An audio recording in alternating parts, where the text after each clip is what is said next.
नमस्कार साथियों।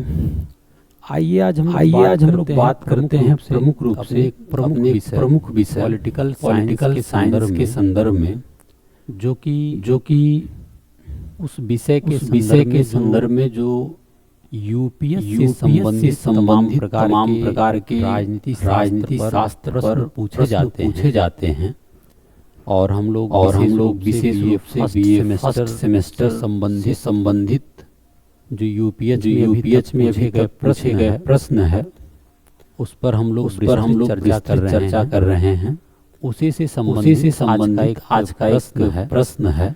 वह प्रश्न रहा है कि लोकसभा अध्यक्ष की भूमिका, शक्तियां, कार्य और महत्व। ये बेहद इम्पोर्टेंट प्रश्न है, जो कि आपके यूपीएच फर्स्ट सेमेस्टर में कई बार पूछा गया है। लोकसभा अध्यक्ष की भूमिका क्या है, शक्तियां क्या है, कार्य क्या है। ठीक है। आप जानते हैं जो एक बेहद इम्पोर्टेंट शब्द है कि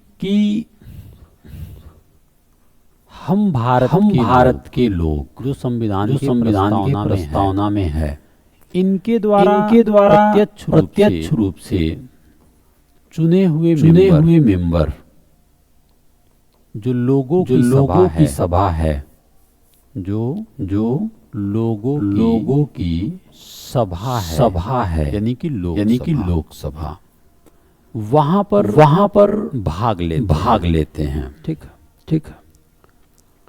अब लोकसभा आप जान रहे हैं कि लोगों की सभा है। जब लोगों की सभा है तो इनके ऊपर लोगों के लिए विधि बनाने का अधिकार होता है। और इसी विधि बनाने के अधिकार के तहत सरकार का भी गठन करते हैं। ये बात इम्पोर्टेंट है। यानी कि लोकसभा में जिस पार्टी के पास मेजॉरिटी होता है, बहुमत होता है, उसके अनुसार ये लोग सरकार का निर्माण करते हैं।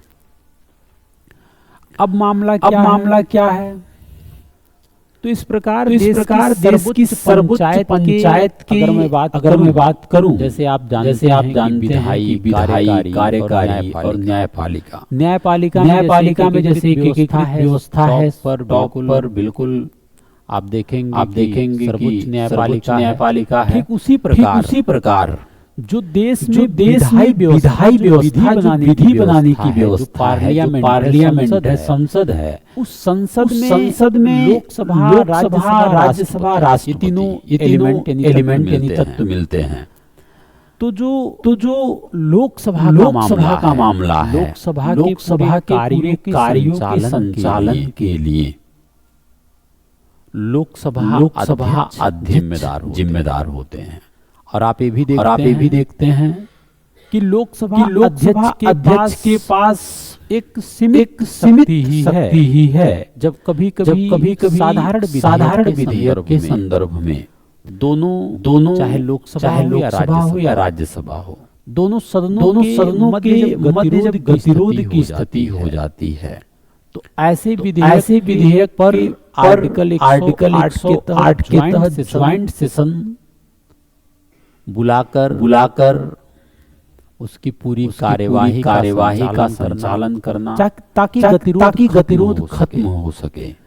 तो इस प्रकार बेहद इम्पोर्टेंट बातें यहाँ पर यह है कि लोकसभा अध्यक्ष भारतीय जब आप प्रश्नों का उत्तर लिखना शुरू करें कि लोकसभा अध्यक्ष भारतीय प्रणाली में एक महत्वपूर्ण स्थान रखते हैं और संसदीय नियमों और परंपराओं को बनाए रखते हुए यह जो होते हैं लोकसभा के अध्यक्ष सदन के कार्यों को सुचारू रूप से संचालन करते हैं।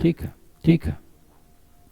अगर मैं बात करूं लोकसभा अध्यक्ष के बारे में,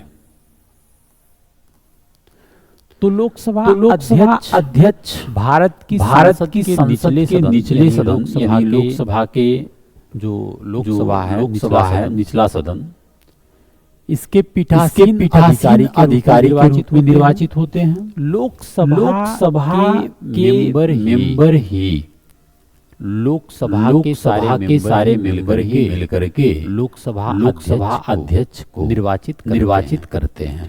ठीक है। अध्यक्ष लोकसभा का संवैधानिक और औपचारिक प्रमुख होता है। जैसा कि आपने बताया इनका जो कार्य है ना कि सदन में व्यवस्था और मर्यादा बनाए रखना।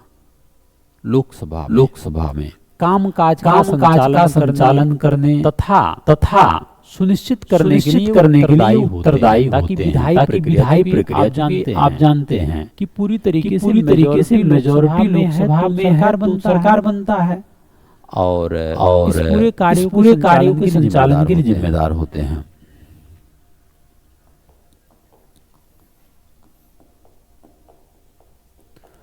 संसद के पीठासीन अधिकारी इस प्रकार पीठासीन अधिकारी ठीक है, जो लोकसभा के अध्यक्ष हैं, इनकी ये क्या करते हैं? ये संसदीय नियमों व्यवस्था का प्रबंधन करने और संसद के अपने सदनों के भीतर स्थापित प्रक्रियाओं के अनुसार विधायी प्रक्रिया का संचालन करने के लिए उत्तरदायी होते हैं। चाहे यह बात लोकसभा की हो चाहे राज्यसभा की हो।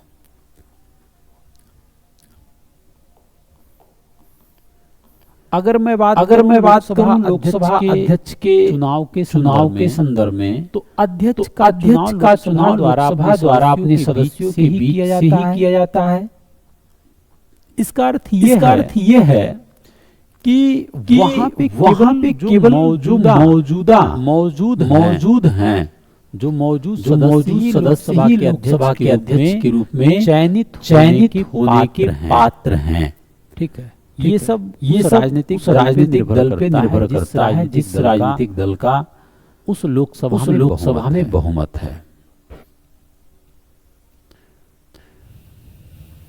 अध्यक्ष के चुनाव भारत के राष्ट्रपति के द्वारा तय की जाती है। यह तिथि सदन की पहली बैठक के पश्चात निश्चित की जाती है। अब यदि मैं बात करूं लोकसभा के अध्यक्ष की शपथ की जो व्यवस्था है, लोकसभा का अध्यक्ष अपना पद ग्रहण करते समय कोई अलग से शपथ या प्रतिज्ञा नहीं लेता है और न ही उस पर हस्ताक्षर करता है। इसलिए क्योंकि आपको पता है कि लोकसभा अध्यक्ष बनने के लिए आपको लोकसभा का मेंबर बनना महत्वपूर्ण है। लोकसभा का मेंबर को शपथ दिलाया जाता है। जो अनुसूची 3 है उसके अनुसार। तो इस प्रकार इनको कोई अलग से शपथ या प्रतिज्ञा की जरूरत नहीं पड़ती है। जैसा कि आपने बता दिया कि संसद सदस्य के रूप में उनकी शपथ को लोकसभा के अध्यक्ष की भूमिका के लिए पर्याप्त माना गया। ये संवैधानिक प्रावधान है। इसलिए बेसिकली जरूरत नहीं पड़ती है। अगर मैं बात करूं कि लोकसभा अध्यक्ष का जो कार्यकाल है, क्योंकि लोकसभा के कार्यकाल तक अध्यक्ष अपने पद पर और आपको पता है कि संसदीय शासन व्यवस्था की एक सबसे बड़ी प्रासंगिक बात यह है कि प्रेसिडेंशियल शासन के अनुरूप अगर बात किया जाए, यह अस्थायी नहीं होता है। जब तक मेजोरिटी है, बहुमत है, तब तक सरकार है। जब तक सरकार है तब तक लोकसभा अध्यक्ष का पद भी है। तो ये भी बात इम्पोर्टेंट है।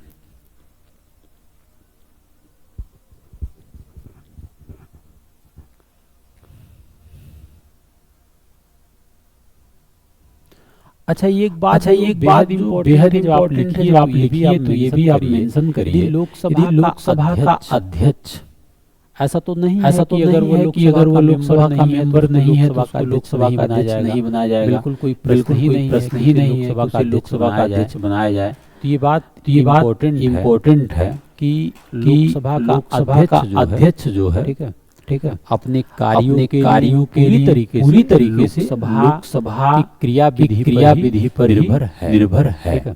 ठीक है। तो ये बात बेहद इम्पोर्टेंट है। और ऐसा नहीं है कि लोकसभा के अध्यक्ष को पद से नहीं हटा सकते, इन्हें भी पद से हटाने का पूरा प्रावधान है।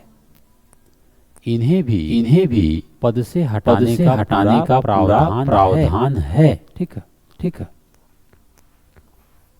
लोकसभा प्रभावी बहुमत अर्थात रिक्त सीटों को छोड़कर, ठीक है, द्वारा पारित प्रस्ताव द्वारा हटाया जा सकता है। एक प्रभावी बहुमत है। उसी जो लोकसभा के मेंबर हैं, इन्हें हटाने के लिए लोकसभा में तो प्रस्ताव आना चाहिए। ठीक है, तो वहां से इनको हटाया जा सकता है। लोकसभा के अध्यक्ष को हटाने की प्रस्ताव करने के लिए 14 दिन पहले नोटिस देना जरूरी है। और ऐसा आप विचार कर रहे हैं कि लोकसभा के अध्यक्ष को हटा दिया जाए। इस विचार के लिए कम से कम 50 सदस्यों का समर्थन प्राप्त होना चाहिए। यह बात इम्पोर्टेंट है।